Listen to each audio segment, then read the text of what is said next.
Prime minister এবং বিরোধী দলের নেতার একটা ছবি দেখে একটা ইংলিশ ফ্রেজের কথা মনে পড়েছে, যেটাকে বলে উইন উইন সিচুয়েশন। অর্থাৎ যেই সিচুয়েশনে যে কোনো ডিল করলে বা কিছু একটা করলে সব পক্ষই জয়ী হয়, লাভবান হয়। তো এবারে জুলাই বিপ্লবে দেখেন অলমোস্ট সব পক্ষ বিজয়ী হয়েছে। আপনার বিএনপি বলেন, জামাত বলেন, এনসিপি বলেন, সব পক্ষর প্রমোশন হয়েছে, রাইট? বিএনপি আবার সরকারে যেতে পেরেছে, এটা ওদের জন্য একটা প্রমোশন। তারেক রহমান সাহেবরা বিদেশে থাকতে হয়েছে অনেক বছর, দেশে আসতে পেরেছেন, গভর্নমেন্টে গিয়েছেন, প্রাইম মিনিস্টার হয়েছেন। জামায়াতে ইসলামী ব্যান্ড ছিল রাজনীতিতে, সাডেনলি ব্যান্ড থেকে আনব্যান্ড হয়েছে। এবং শুধু তাই নয়, ওনারা প্রথমবারের মতো গত 55 বছরের ইতিহাসে বিরোধী দলের প্রধান বিরোধী দল হয়েছেন, বিরোধী দলের নেতা নির্বাচিত হয়েছেন, 77-78 জন এমপি নির্বাচিত হয়েছেন। এখন ওনারা সরকারের সব জায়গাতে গুরুত্বপূর্ণ জায়গায়, সংসদ থেকে শুরু করে ওনারাই হচ্ছেন সবচেয়ে বড় বিরোধী দল। এনসিপি লাভবান হয়েছে, এনসিপির ইয়াং লিডাররা অ্যাডভাইজার, মন্ত্রী, minister, MP, speaker, what not, সব কিছু হয়েছে, রাইট? এখন চিন্তা করে দেখেন, এই এই বিপ্লবের ফলে সবগুলি দলের, সবগুলি নেতাদের যথেষ্ট উন্নতি হয়েছে। তো এখন যদি এই যে এতগুলি উন্নতি হয়েছে, এতগুলি ভালো সুফল পেয়েছেন, এটা নিয়ে যদি প্রতিটা দল, প্রতিটা নেতা স্বস্বভাবে খুশি থাকেন, দলীয়ভাবে এবং ইন্ডিভিজুয়ালি শুকর করেন আল্লাহর কাছে যে আমাদের এই পরিমাণ উন্নতি হয়েছে, তাহলে চিন্তা করেন আপনাদের লাইফটা কত শান্তির হবে, পিসফুল হবে, দেশের জন্য, দশের জন্য কাজ করতে পারবেন।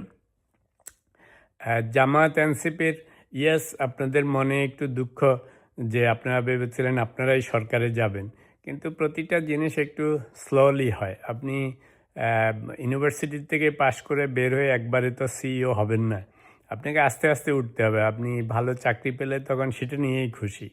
তা আপনাদের জামায়াতিদের নেতাদের কি অবস্থা ছিল, কত কষ্টের মধ্যে গেছেন, বিএনপিদের কি অবস্থা ছিল, তো সেগুলির থেকে বেরিয়ে এই যে এখন কত এমপি, কত আপনার স্পিকার, আপনার বিরোধী দলের নেতা, কি সুন্দর আপনাদের দিন যাচ্ছে। একটা জিনিস খেয়াল করে দেখেন, এই ইলেকশনই তো শেষ হয়ে যায়নি। এবার আপনারা অতীতের যে কোনো ইলেকশনের তুলনায় সবচেয়ে বেশি এবং অনেক সিট পেয়েছেন। নেক্সট ইলেকশনে যদি if you guys are lucky, এটা ডাবল হইলেই তো আপনারা সরকারে চলে যাবেন। চিন্তা করে দেখেন, 77-এর ডাবল হলেই তো আপনার মেজরিটি পাবেন, ক্ষমতায় যেতে পারবেন। স্ট্র্যাটেজি দেখেন, তারেক রহমান সাহেব দেশে এসে এমন আহামরি কিছু করেন নাই, কিন্তু খালি কি করেছেন, সবার সাথে সুন্দর করে কথা বলতেছেন, সবাইকে মিষ্টি হাসি দিচ্ছেন, সবার সাথে দেখা সাক্ষাৎ করতেছেন, শান্তশিষ্ট হয়ে আছেন, শান্তি শান্তি ভাব দেখাচ্ছেন। তো এটা তো আপনারাও করতে পারেন, এটার জন্য তো বেশি কিছু লাগে না। যদি এই যাত্রা, সাধারণত যারা সরকারে থাকে তারা যা কিছুই করে সব কিছুর জন্য যতটা না সুনাম হয়, দুর্নাম বেশি হয়। কারণ ধরেন দেশের আইন শৃঙ্খলা রক্ষা করা, নানা রকম জিনিস আছে, যত দোষ ত্রুটি প্রবলেমও সব তো সরকারের গাড়ি যায়, আপনাদের গাড়ি তো বেশি কিছু যাবে না।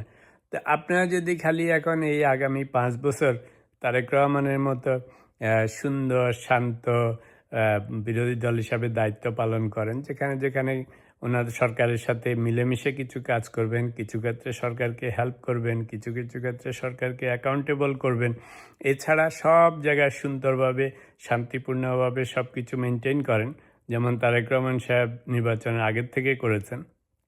সব মানুষ কিন্তু উনি এমন আহামরি কিছু করেন নাই, কাউকে টাকা পয়সা দেন নেই, দ্বন্দ্বলত দেন নেই, কিছুই করেন নেই। খালি কি করেন, সবার সাথে সুন্দর কথাবার্তা বলেন। তা আপনারাও তো সেটা করতে পারবেন।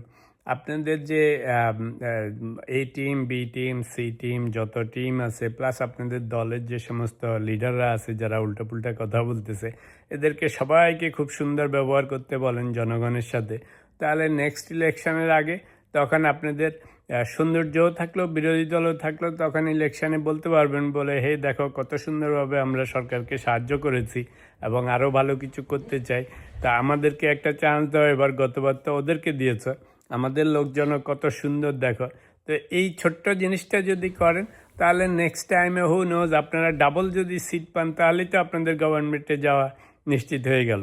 তো সেই জন্য এখনও সময় আছে, এখন থেকে সুন্দর করে এনজয় করেন, আল্লাহর কাছে শুকর করেন যে ব্যান্ড থেকে আনব্যান্ড হয়েছেন, সরকারে বিরোধী দল হয়েছেন, কত এমপি মন্ত্রী পাচ্ছেন, স্পিকার পাচ্ছেন, বিরোধী দলীয় নেতা পাচ্ছেন, এটাকে এনজয় করেন, দেখবেন যে সব কিছু সুন্দর হবে, মানুষও সুখে থাকবে, আপনিও সুখে থাকবেন।